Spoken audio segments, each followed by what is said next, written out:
The girl was walking home alone late at night when a stranger sprayed an unknown liquid on her. By the time she woke up again, she was already blind. The doctor told her that the substance used on her was a type of chemical agent, and the damage to her eyes was irreversible. The police investigation made no progress either, so her younger brother, who lived abroad, hired a caregiver for her. She was then taken to an apartment where all the furniture and necessities were provided. The caregiver taught her Braille and how to use dictation software. One day, the caregiver brought her a little bird. Kelly asked what color it was, and he replied that it was pale blue. That alone hinted that everything around her might be fabricated. Kelly's understanding of her surroundings relied entirely on the caregiver's descriptions. Gradually, Kelly began to notice strange things. There were two windows in the apartment, not far from each other. One window had strong winds and constant noise, while the other was as quiet as a solid wall. Although the apartment was supposedly in a bustling district, the television never had a signal, and every day at exactly 11 a.m., an alarm would ring by the window like a clock. One night, she heard a woman crying through the vent. The vent connected to the neighbor's apartment,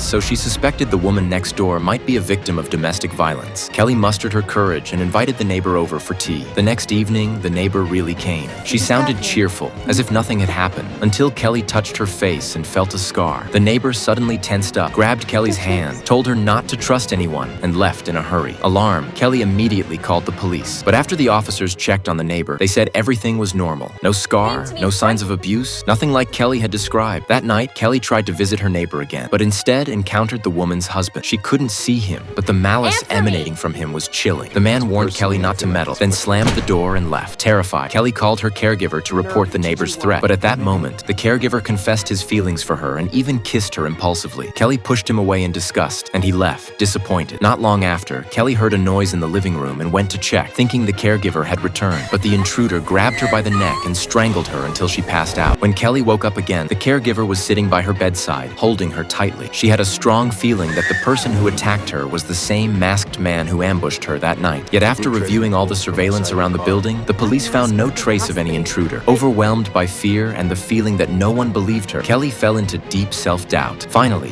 one day, she stepped out onto the balcony, climbed over the railing, and jumped.